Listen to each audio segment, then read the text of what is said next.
మొదటి సంవత్సరం పండగ. ఈ సంవత్సర కాలంలో వారు ఎన్నికలకు వెళ్ళినప్పుడు ఈ రాష్ట్ర ప్రజలకి ఏమేమి హామీలు ఇచ్చారు, వారికి ఏమేమి ప్రమాణాలు చేశారు, ఎంతవరకు వాటిని ఎంత చిత్తశుద్ధిగా అమలు చేశారు, మాట నిలుపుకున్నారు, చెప్పినవి కాకుండా చెప్పనివి ఏం చేశారు, ఈ రాష్ట్రాన్ని అభివృద్ధి పదంలో శ్రీహరికోటలో వదిలిన రాకెట్ కంటే శరవేగంగా ఎంత ఆకాశానికి ఎత్తుకు దూసుకెళ్లారు, ఇలాంటివన్నీ చెబుతారేమో అనుకుని తెలుగుదేశం పార్టీ కార్యకర్తలందరూ కూడా అనుకున్నారు. ఏంటయ్యా అంటే మీటింగ్ పెట్టి ఇలా ముగ్గురు కలిసి యథావిధిగా చంద్రబాబు నాయుడు గారు 420 అబద్ధాలు చెప్తే ఆయన కొడుకు 840 అబద్ధాలు చెప్పాడు ఈ మీటింగ్లో. చంద్రబాబు నాయుడు గారు యథావిధిగా అలవాటు ప్రకారం 420 అబద్ధాలు చెప్తే లోకేష్ గారు 840 అబద్ధాలు చెప్పాడు. ఇంక మూడో ఆయన అయితే ఆయన రవితేజ గారి సినిమా ఏదో ఒకటి వచ్చింది, ఆయనకి హీరోకి కళ్ళు కనపడు, ఏది కనపడినా ఏమో సార్ నాకు కనపడదు అంటాడు. అట్టా పవన్ కళ్యాణ్ గారు ఏదైనా సరే ఏమో సార్ నాకు కనపడదు, అంతా జగన్మోహన్ రెడ్డి కనపడుతున్నాడంటే మీటింగ్ చెప్తాడు ఆయన. ఇలా ముగ్గురు కలిసి ఏంటయ్యా అంటే సొంత డబ్బా జగన్మోహన్ రెడ్డి గారిని బూతులు తిడతాం, జగన్ గారి వ్యక్తిత్వ హననం వీళ్ళ సొంత డబ్బా. ఈ డబ్బా కొట్టుడికి మొత్తం ఎంత ఖర్చు అయిందయ్యా అంటే కోట్ల రూపాయలు ఖర్చు పెట్టారు. వాళ్ళు ఈ మీటింగ్కి వచ్చినటువంటి ఈ 100 మందో వీళ్ళ స్నాక్స్కే లక్షల్లో ఖర్చు అయిపోయిందని చెప్తున్నారు సచివాలయ ఉద్యోగులు. నిన్న సచివాలయానికి వెళ్తే ఇక దాంట్లో మొదలుపెట్టి వీళ్ళు ఏం చెప్తారా అంటే 2 భాగాలు వేశారు, ఇటో పక్క ఇటో పక్క. బోని మొదలు పెడతాం, మొదటి పేజీ. మిస్ గవర్నెన్స్ నుంచి ఏ హిస్టారిక్ మ్యాండేట్ అంటే జగన్మోహన్ రెడ్డి గారు మాదేమో మిస్ గవర్నెన్స్ అంట, దాని నుంచి చారిత్రాత్మకమైనటువంటి ప్రజా తీర్పుకి వీళ్ళు దారి తీశారంట, తెర తీశారంట.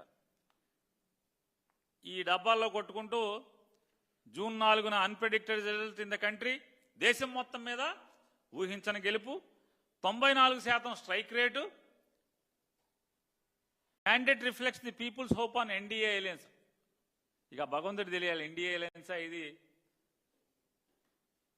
చంద్రబాబు నాయుడు పచ్చి తెలుగుదేశం పార్టీ ప్రభుత్వమా, లేదు నిజంగా భారతీయ జనతా పార్టీ జనసేన పార్టీకి కూడా దీంట్లో భాగస్వామ్యం ఉందా లేదా అనేది ఇక భగవంతుడికి తెలవాలి, జనసేన కార్యకర్తలకి భారతీయ జనతా పార్టీ కార్యకర్తలకు తెలవాలి.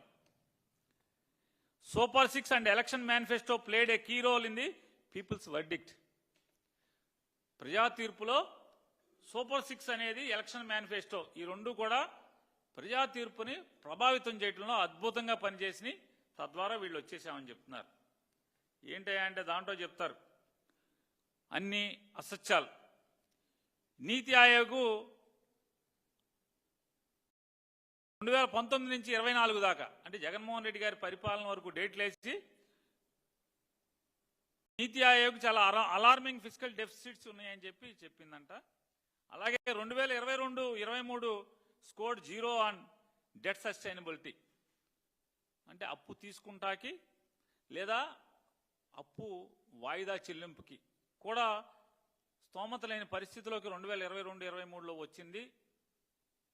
అంటే జగన్మోహన్ రెడ్డి గారి ప్రభుత్వం ఏమో పైన వేస్తారు 2019 నుంచి 24 దాకా, కానీ ఇక్కడ రాసేప్పుడేమో 2022 నుంచి 23 దాకా అని రాస్తాడు. నేను ఈ ముగ్గురికి ఇది ప్రస్తావించినటువంటి నారా చంద్రబాబు నాయుడు గారికి ఈ ఆర్థిక స్థితిగతుల్ని ప్రస్తావిస్తూ 2019, 2024, 2024, 2025 ఈ పాలన లేదా 2014, 19 వీటిని ప్రస్తావిస్తూ మాట్లాడినటువంటి, ఎందుకంటే పవన్ కళ్యాణ్ గారికి ఆ లెక్కల మీద ధ్యాస లేదు కాబట్టి ఆయన ఏం మాట్లాడారు దాని గురించి. ఇది మాట్లాడినటువంటి నారా చంద్రబాబు నాయుడు గారు, నారా లోకేష్ నాయుడు గారికి నేను ఛాలెంజ్ చేస్తున్నాను. మీరు ఇటువంటి తప్పుడు రాతలు రాసి తప్పుడు మాటలు మీ మీటింగ్లో మాట్లాడి మీకు ఎదురు కూర్చున్నాడు ఎవడు కూడా ఒక్కడు కూడా ఎదురు ప్రశ్న మిమ్మల్ని వేయని వారిని కూర్చోబెట్టుకుని ఈ ఊకదంపుడు ఉపన్యాసం చెప్పి ఇట్లాంటి తప్పుడు రాతలు రాసే కంటే మేము మిమ్మల్ని ఛాలెంజ్ చేస్తున్నా. 2014, 19 లేదా 2019, 24 లేదా 2024, 2025 ఈ సంవత్సరానికి గాను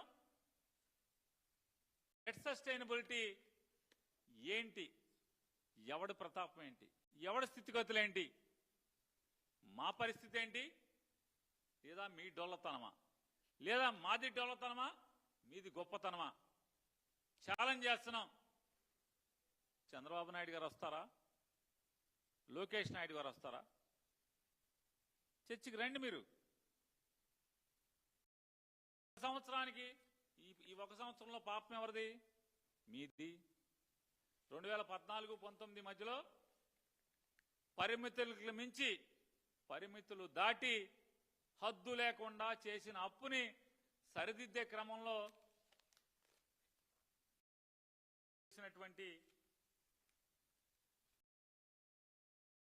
బారోయింగ్ సీలింగ్ అంటే రిడక్షన్ ఫ్రమ్ ఎన్బిసి ఒక సర్దుబాటు మూలంగా మీరు చేసినటువంటి పాపాల్లో ఉన్నటువంటి 17,000 కోట్ల రూపాయలని పరిమితికి మించి చేసిన అప్పుని 2022-23లో సర్దుబాటు చేయటం వల్ల అప్పు తీసుకునేటువంటి వెసులుబాటు సన్నగిల్లింది తప్పితే ఏ రోజు కూడా ప్రభుత్వం నుంచి చెల్లింపులు చెల్లించడంలో కానీ లేదా రాష్ట్ర ఆర్థిక పరపతి సన్నగిల్లటం కానీ జగన్మోహన్ రెడ్డి గారు ఎప్పుడూ కూడా మీ ప్రభుత్వం కంటే ఆర్థిక స్థితిగతి మెరుగుగానే పరిపాలన చేశాడు. మీకంటే కుర్రవాడు, మీకంటే అనుభవంలో తక్కువవాడైనప్పటికీ కూడా ఆర్థిక స్థితిగతులు, ఫిస్కల్ డిసిప్లిన్,